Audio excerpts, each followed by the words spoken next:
The following program is rated GE. It is suitable for general family viewing.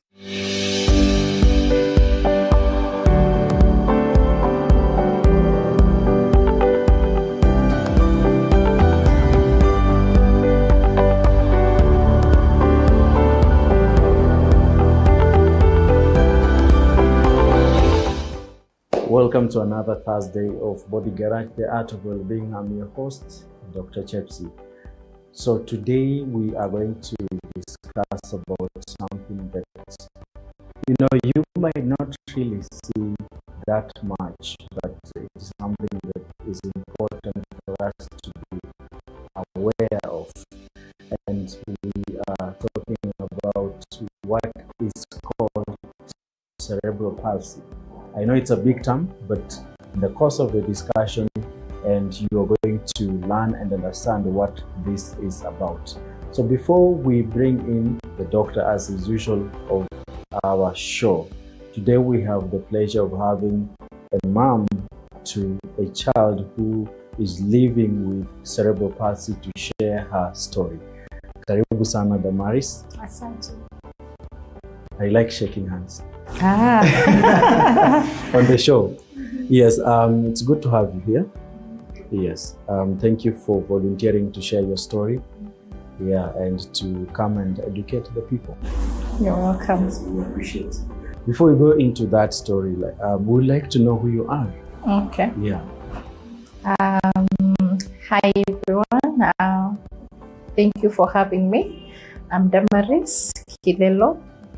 I'm a mother of 3, 2 girls and 1 boy, and CEO Naweza Foundation. CEO Naweza Foundation. Si unaweza. Naweza. Yes, okay. For Special Needs Foundation. Mm-hmm. Yes. Naweza Foundation. Yes. You are the CEO of Naweza Foundation. Yes. All right. Yes. So we are here with you on the show, right? You have volunteered to come and share your story and your experiencing having to live and take care with your baby, who was diagnosed to have cerebral palsy, right? So let's start with how old is he now? He's 9. 9 years. Yes. Turning 10 very soon. Yes. How has the journey been like? Summarizing it to one word, amazing. Amazing. Okay. Yes. You might be wondering why amazing, and you've mentioned such a big word like cerebral palsy and amazing. Can they fit in one sentence? But yes, because it's a journey that has taught me a lot, exposed me to a lot of things that I didn't know prior, and seeing him achieve milestones makes me just say it's been amazing. Amazing, yeah. Yes. It's about learning, relearning every day. Exactly. Yes. Right. So, at what point did you notice that there is something that, is not following the normal path of the other children? I would say I think it was after birth, because the moment I went to see him, after giving birth to him, I found him in the ICU. And the reason was because, according to what I was told then, was because he had difficulties in breathing. And that was the information we were given then. And so right from there, we had to stay 2 more weeks as opposed to the normal timing in the hospital. Yes. So, babies will have difficulty in breathing one or another, Yes. but you felt like that was where the issues began? Oh no, because now after that, of course, now we were discharged later. Yeah. And according to me, from then I knew that all was well. And I was so looking forward to see him just developing like any other child and hitting those milestones. But when he was around 4 months, 5 months, I realized we had not achieved head control. And as a mother, you have those instincts that will tell you something is wrong, but I couldn't figure it out. And again, listening to some people and older moms, they would suggest, because this is a boy, they usually have delayed milestones, so it shouldn't be such a big concern. And being a mother of 2 girls that are older than him, so I thought maybe they are right. By the time he turned 7, I realized no, this was not normal 7 months. Mm-hmm. And so I think now from then, that's the time we agreed with my husband, let's go and look out for medical intervention. Yes. So at that point, you said he is not yet able to support his head. Yes. What else had you You will noted? still hold him like a small baby. You know the way you support the head of a small baby? Yeah. We were still doing that when he was 6 months. Mm-hmm. And other challenges were like, before then, there's something that happened. I think I skipped that. After we were discharged, he had an episode. Then I didn't know it was an episode. Where he stopped breathing. And when we rushed him to the hospital, they did resuscitation on him. Of course, such are the bad memories that you don't want to reveal. But he had, they resuscitated him, and we were sent to their main hospital, where again we were admitted for 2 weeks and back to the oxygen. And while he was there, when we were being discharged in the first hospital, he had acquired what they called yellow fever. Is it yellow fever? Jaundice. Jaundice, yeah. That is the right term. Jaundice. And so by the time we were at home and we were being advised to put him under sun and just to make sure he's getting enough sun, and that's what we were doing. And then now this episode happened. And so we were admitted. And during that time, when we went to their main hospital, he got that episode again. And he had to be resuscitated. And for once, I thought he was gone. But praise be to God, they were able to do their first aid, resuscitated him. And he was back. He bounced back. We stayed there for 2 weeks. And by the time we were being discharged from there, jaundice had cleared. And now from there, we started having, he couldn't breastfeed normally, sucking. And so we were doing both. We were trying to bottle feed and training. They were also training him on how to breastfeed. Yes. And so I think that's when we realized apart from the head control, he had issues with sitting. I mean, his muscle tones were very low. Every time you could sit him, you had to support with everything. Yes. Yeah. So by the time he was getting to 1 year, was he yet able to walk? So now, when he hit 7 months, and this is the time we realized, I think there's a problem here that needs medical intervention. So the first facility, or rather the first hospital we went, we were told that he is having delayed milestones, and that we need to enroll him to a program called occupational therapy. Occupational therapy. Okay. Yes. Mm-hmm. And so, according to the way they presented to us, it didn't seem like a big deal. But what they did not do is that they did not prepare us to knowing that these are long-term things. So for me and my family, when we were beginning this, we thought we would be there for like a week or 2. And so, from then we enrolled him for occupational therapy. We used to go thrice per week. Since age of 7 months. We started when he was 7 months. Okay. And by the time he was, after 3 months, we were able to achieve head control. And that was pretty fast, and we thank God for that. And one thing that I've come to realize is that the difficult milestone to hit is head control. Once you get that, then you are able to work with the rest of them. Yes. And so from there, we were able to now, we realized that it was a long journey. We were not going to be there for like 2 or 3 weeks. A journey of months turned out to be a journey of years. And I can tell you, as I had mentioned earlier, he's now 9 and we've never stopped. You're still doing the occupational therapy. Okay. And so has it helped him? Do you feel like the therapy is, of course, the head control you achieved? Yes. We achieved the head control after 3 months. But so we were very expectant and hopeful that the rest will flow as fast as the head control, but it wasn't the same. And from there, we were consistent, I can say. At least that's one thing that I thank God for. We were able to be consistent. And I can tell you, consistent therapy works. I've heard people say it doesn't, but I am here to say that it does.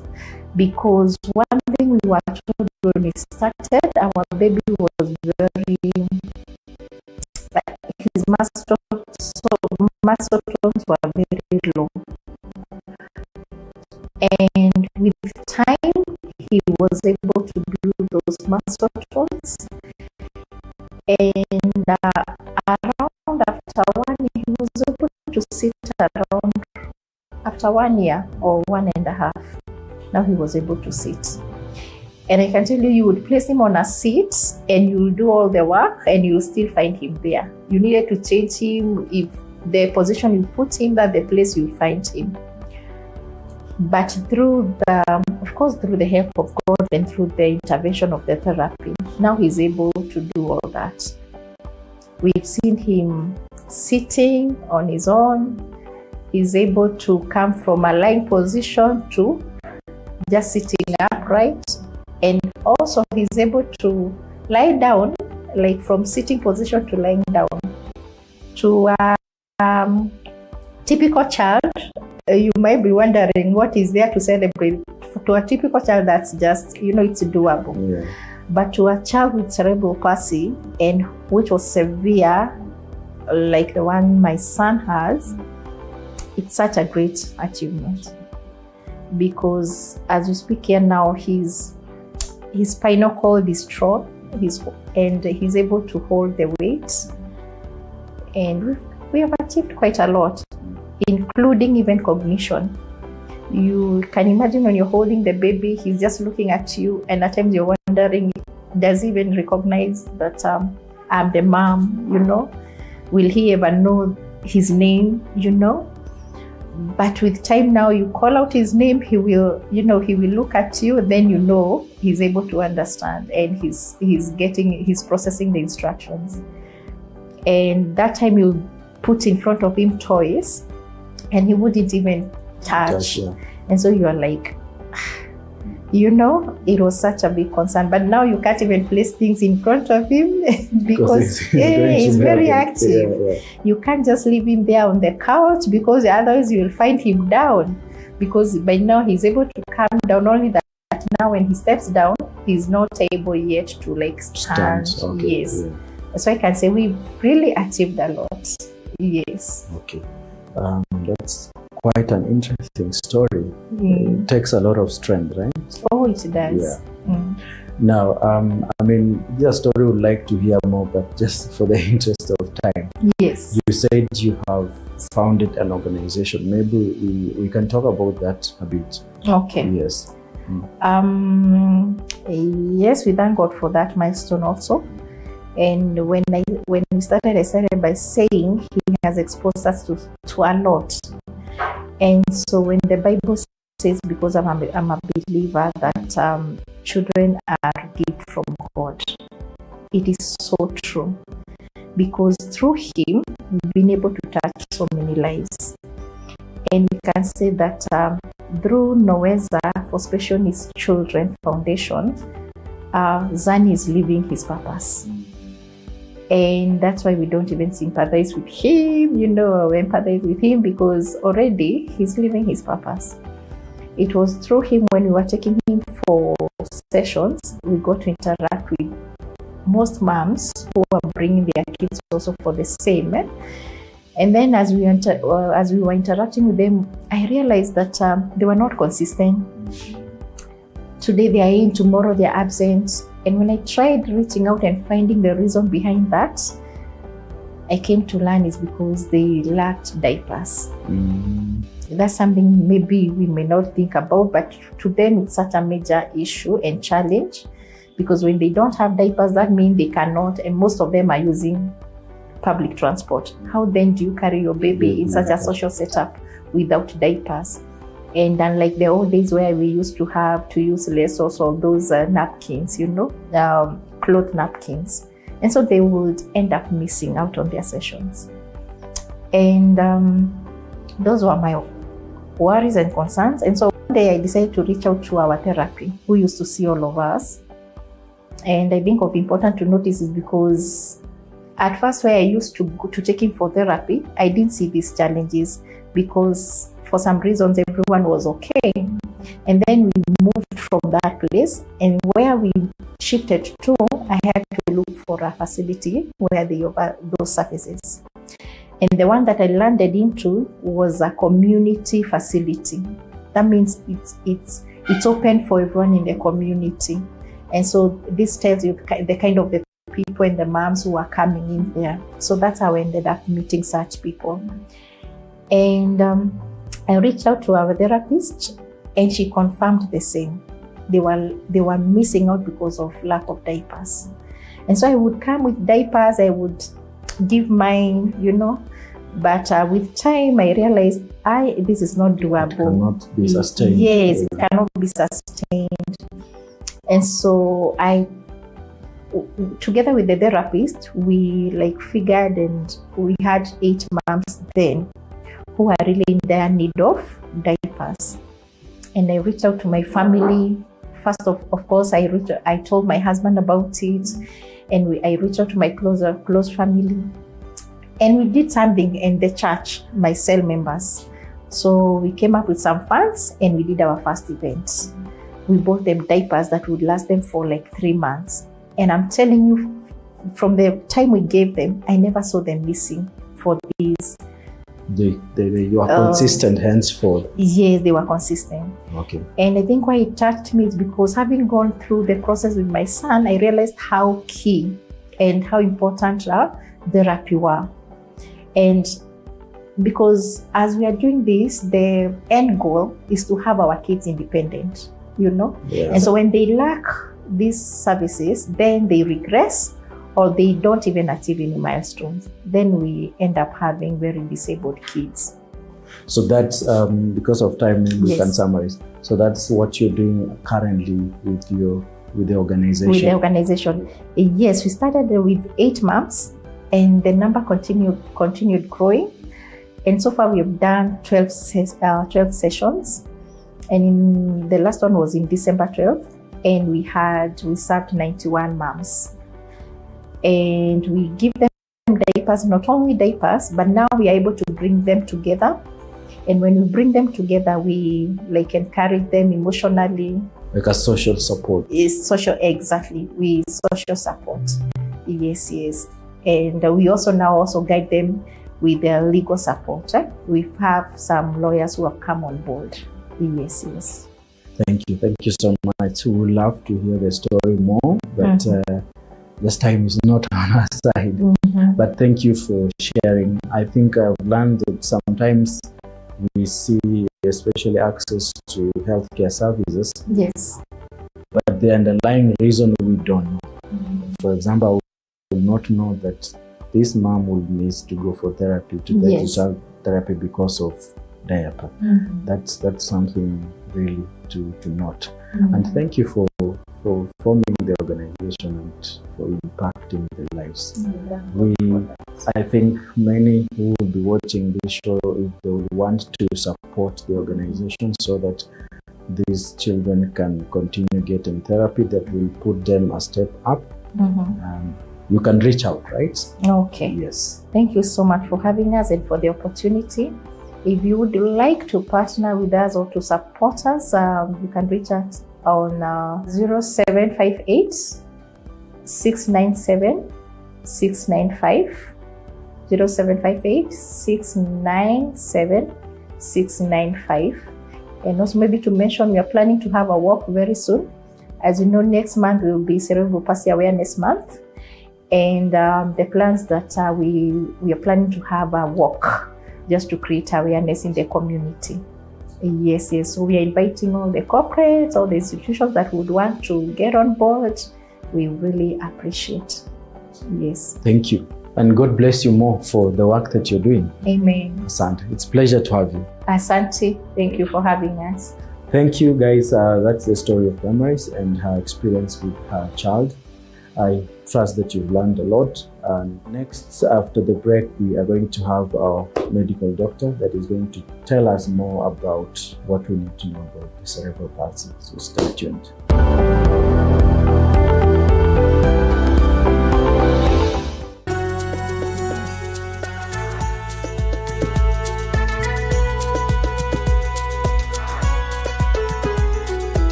Na safari hii katika Mfahamu Kiongozi tutakuletea viongozi aina mbalimbali. Nikuwe na Nisani kama 10 na pia nikuwe menua minibus. Minibus nikoniwa. Kushinda unaangalia simu ya mzee, soma Biblia ama ingia kwa washroom ujisugue mpaka nimetoa hivi. I don't know whether any of my children would want to get into the political field. Sijajua bado. Kila Alhamisi saa 1:30 kuendelea.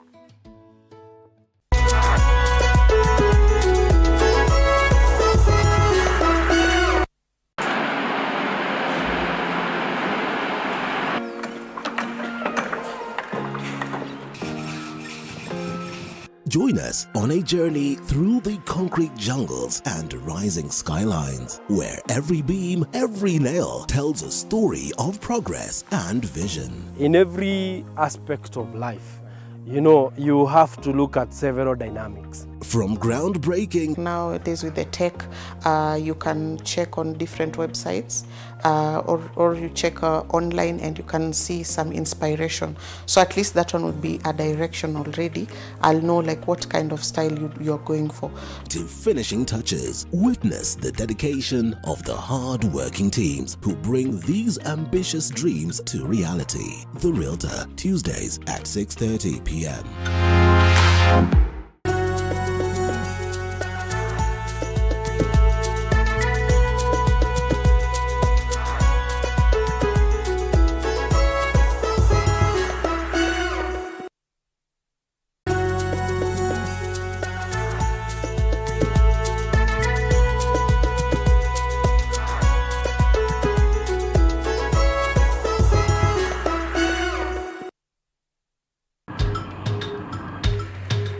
Na safari hii katika Mfahamu Kiongozi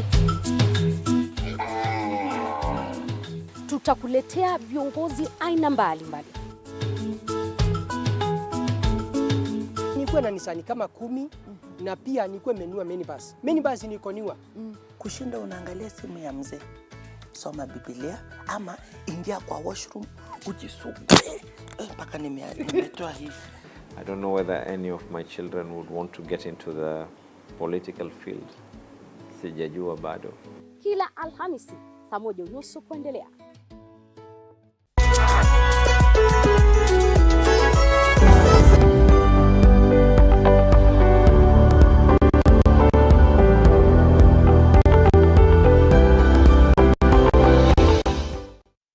Welcome back. You are watching Body Garage, the Art of Wellbeing. Now, in our first part, we had a mom who shared experience about cerebral palsy. So we now have our medical doctor who is going to give us a bit more knowledge so that we can get to learn more about cerebral palsy. Karibu sana daktari. Thank you. Yes. Good to have you. Thank you for having me. Yes. So as usual in our show, before we go into the discussion, our viewers usually like to know who you are. My name is Dr. Helen Omari. I'm a medical officer at Shalom Hospital at River. Yes. Shalom Hospital. Karibu sana, Thank Dr. you. Helen. Thank you. Yeah, we had a parent who shared their experience already about cerebral palsy and quite a journey. From your medical perspective in practice, in simple words, what would you say cerebral palsy is? In simple terms, it's neurodevelopmental disorder. So basically, it's anything that interferes with development of the brain.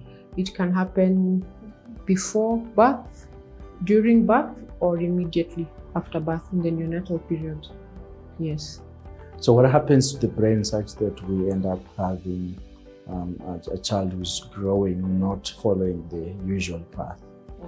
So the brain is a lot of cells with a lot of blood vessels, and as it develops, it needs continuous blood supply. So anything that will either hamper the cells themselves or hamper blood supply to these cells will cause injury. Yes. Now, the thing about nerve cells is once injury happens, it's permanent, and that's why cerebral palsy is a permanent disorder. Once you're diagnosed with it, there's no reversing. Yes. All right. So you mentioned that these injuries can happen during pregnancies, during birth, and after birth. So let's look at some of the causes, the things that might lead to cerebral palsy. Starting with during pregnancy, what could be going wrong? Okay, so during pregnancy, it could be rhesus incompatibility. So say a mother is rhesus negative, and she's carrying a rhesus positive baby, and she's been isoimmunized. Like, this is not her first pregnancy. This can affect the baby. Infections. We're talking about cytomegalovirus, toxoplasmosis, rubella. All of these infections can, if not treated during pregnancy, can cause cerebral palsy. So on the same, how will a mother know that I have an infection during pregnancy, that is? Because you're mentioning infections, and that's quite something important. What should that pregnant woman be looking out for during pregnancy to say, no, I might be having an infection, I need to be treated? Okay. So infections most often present with fever. So if you feel any form of fever, please go to hospital. We normally teach our mothers danger signs during pregnancy. So these include fever, abdominal pain. If you have early drainage of liquor, please go to hospital immediately. Don't wait. But most of the time it's just a fever, a headache, joint pains, abdominal pains. It varies. It depends on different infections have different ways of manifesting, but I've given a global picture. Yeah. Okay. What will be the other thing that goes wrong during pregnancy that it might be a problem later to the baby? If for one reason or another, a mother goes into premature labor and delivers to a preterm baby, or has a baby with low birth weight, this also predisposes them to cerebral palsy. Yes. So the question is like the people want to understand what happens literally. Okay, so for preterm birth, the blood vessels are not fully developed. They're thin, so to speak. Let me use that term. So any slight trauma during delivery as the baby is passing through the birth canal could predispose the baby to intracranial hemorrhage and cause the cerebral palsy. Bleeding in the brain. Yes, bleeding. Okay. Sorry, I'm using medical terms. Bleeding in the brain. Yeah. Yes. All right. Yes. Okay. Is there something else that happens during pregnancy that can cause problems to this developing baby to mention? Because a number of women will say, I had a normal pregnancy. I was not treated for any infection, but just my baby came out having this issue. Then I'd ask this mother, how was the birth of this baby? Was the baby resuscitated? Did the baby cry immediately after birth? So now we are talking about the birth process, the process. issues that happen to the birth Yes. process. Okay. Yes. Did the baby get ill after being born? Because again, we're going back to infection. So basically during birth, it's about trauma. During delivery, and then afterwards, you're talking about infections. Again, those are majorly. And then I forgot to mention that some rare genetic conditions can be attributed to cerebral palsy, but these are rare. Yeah. Okay. Yeah. So during birth, what happens? Like, is it normal birth only, or even it's called the cesarean delivery? Yes. It depends, because if a mother is having a difficult delivery, for example, so see, during labor the head enters the pelvis, right? So it has to maneuver its way out for the baby to be delivered. For one reason or another, if this head gets stuck in the pelvis, and then the uterus with contractions is trying to push the baby out, what happens? You can imagine if something is being compressed on all angles, bleeding will happen in the brain, or even the fetal skull is very thin, so you're applying pressure on the brain, so you can cause damage to the nerves, to the brain itself. Yes, so that's what happens during birth. Could it happen during cesarean section? Yes, because if it was an emergency C-section and the reason for the C-section was, say, a delayed second stage. A delayed second stage is mother tried pushing and we did not make progress, therefore we are going to theater. Depending on how long this baby stayed there, could still get cerebral palsy. Yes. All right, I see. Now, during birth, what else happens? You mentioned about the resuscitation. Yes. What's happening? I also forgot to mention that during birth, anything that will decrease blood supply to the baby. For example, if the umbilical cord is compressed, either it's strangulating the baby, you have cord around the neck, or sometimes we get cords that knot, literally knot. So you're reducing blood supply to this baby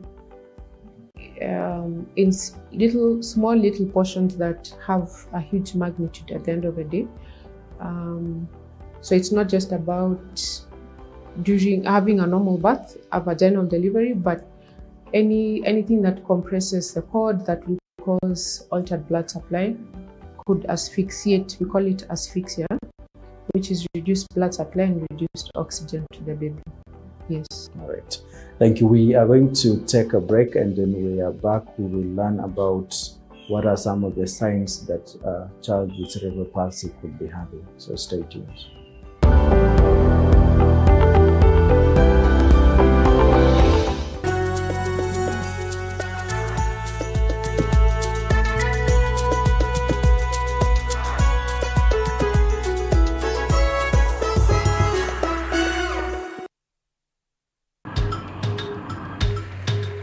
Na safari hii katika Mfahamu Kiongozi tutakuletea viongozi aina mbalimbali. Nikuwe na nisani kama 10 na pia nikuwe menua minibus. Minibus nikoniwa. Kushinda unaangalia simu ya mzee. Soma Biblia ama ingia kwa washroom ujisugue mpaka nimetoa hivi. I don't know whether any of my children would want to get into the political field. Sijajua bado. Kila Alhamisi saa 1:30 kuendelea.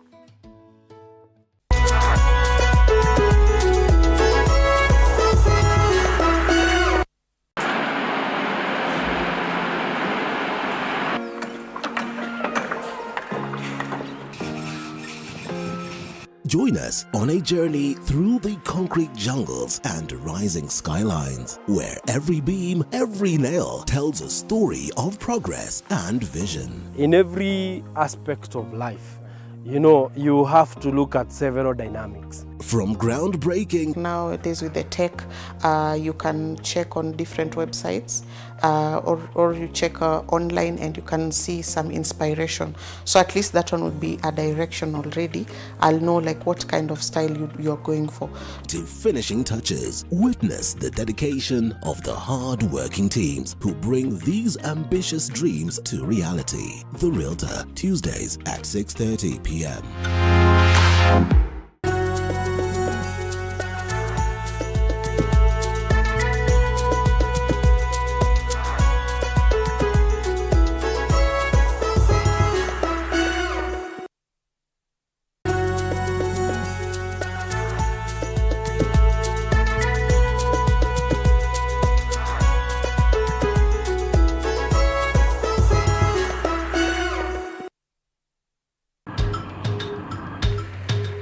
Na safari hii katika Mfahamu Kiongozi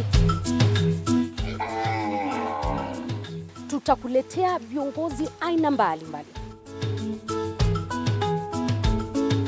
Nikuwe na nisani kama 10 na pia nikuwe menua minibus. Minibus nikoniwa.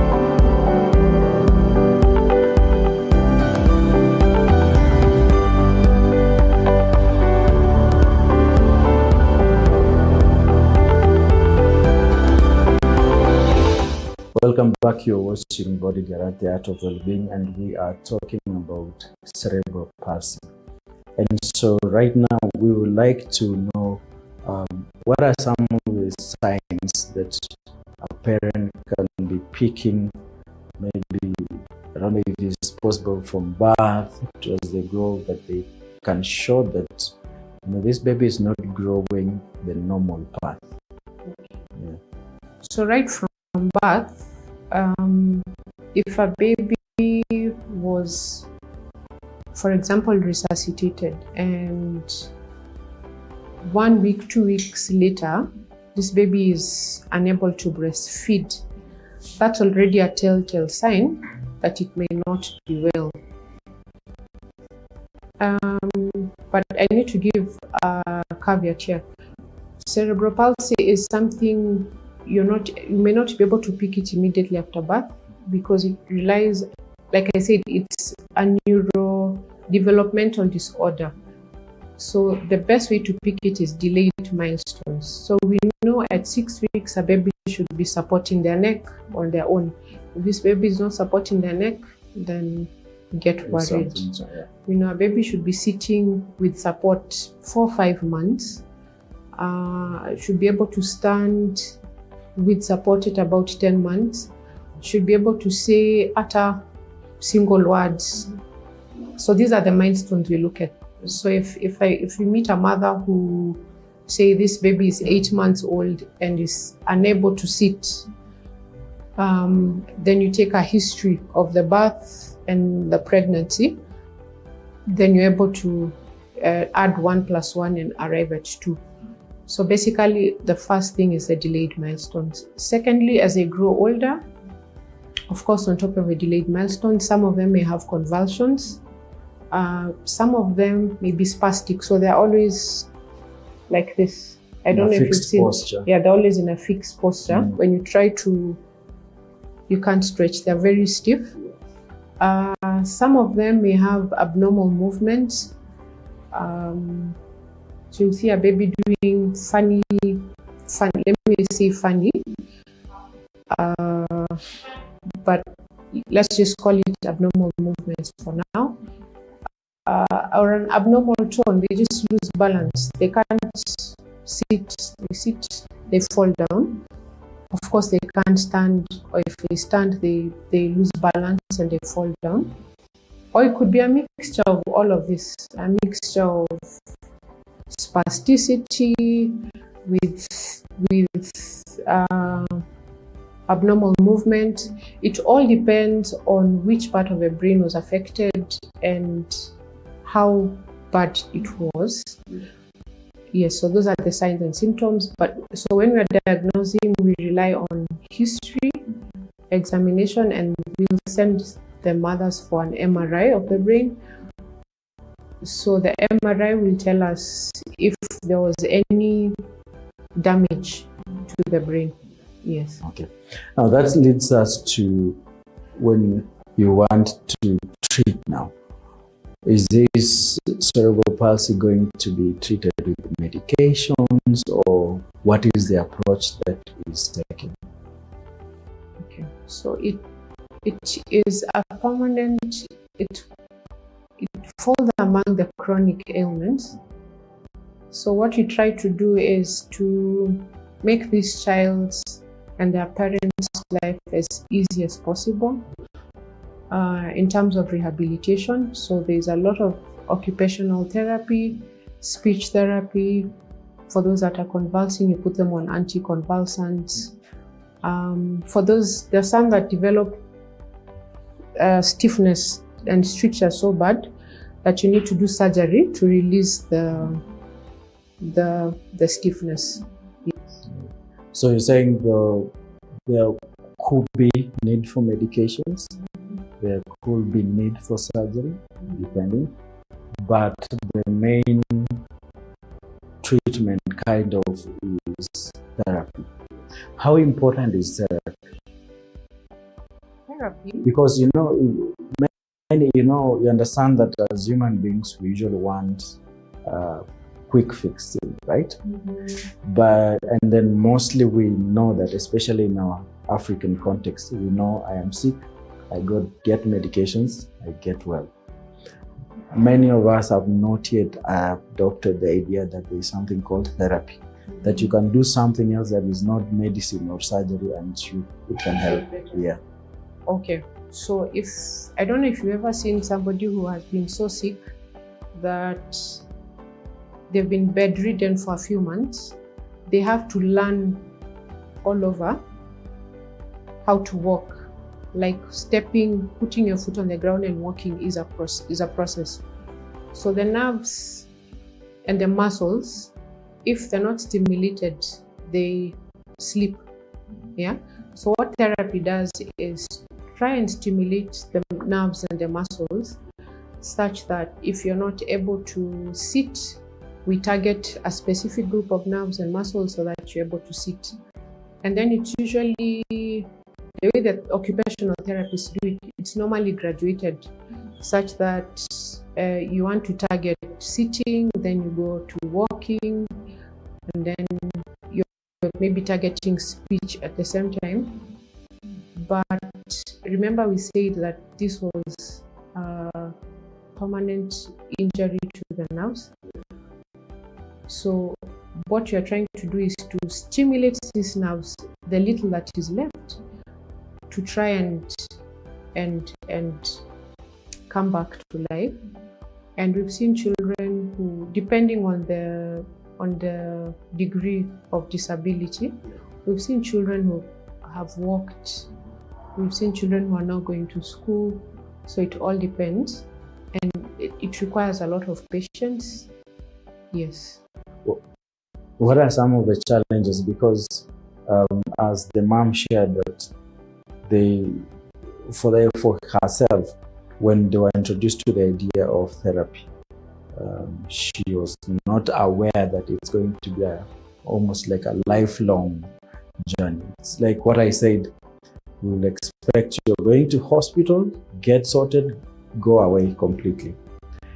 What are some of the challenges we are facing with therapy? Maybe issues with consistency, maybe issue with the costs to be able to access these services consistently? I think the first thing is stigma.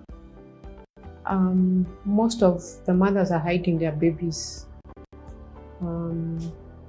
because we are African, so it comes with a lot of "this was your fault" or "ulirogwa," stuff like that. So the first thing is stigma.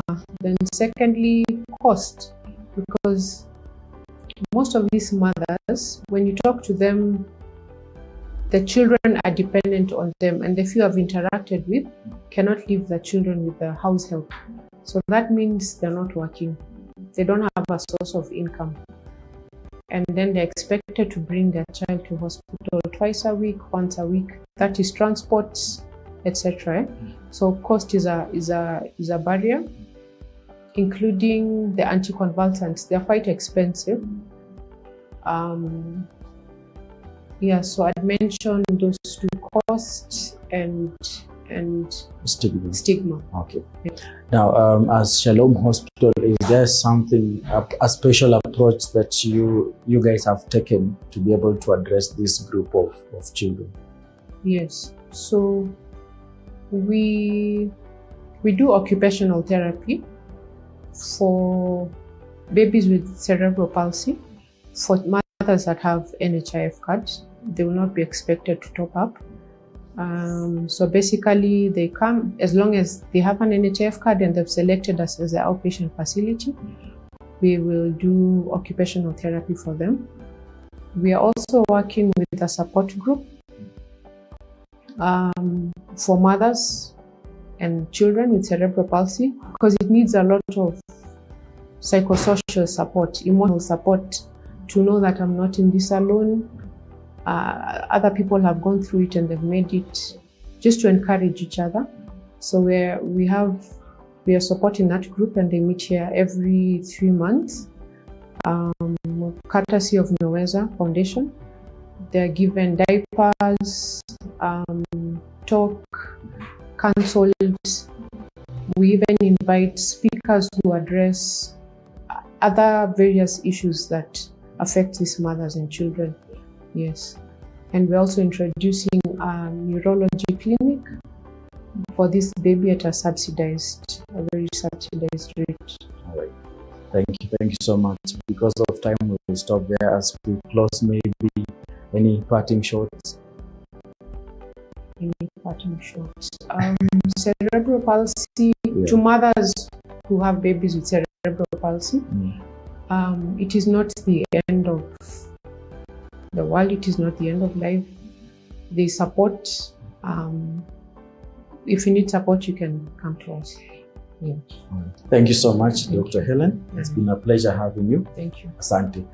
We have come to the close of our discussion on cerebral palsy. I trust you have picked one or two things about cerebral palsy.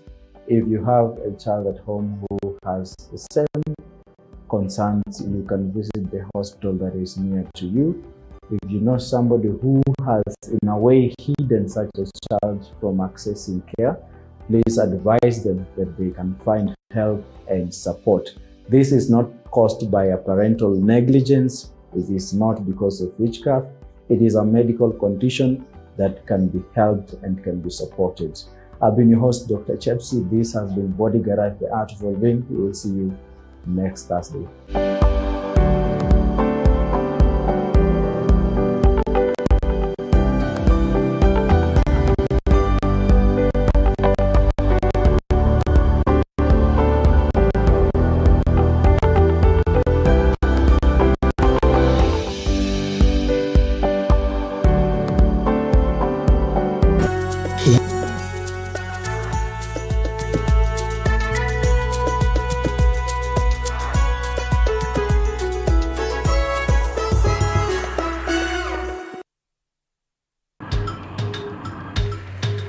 Na safari hii katika Mfahamu Kiongozi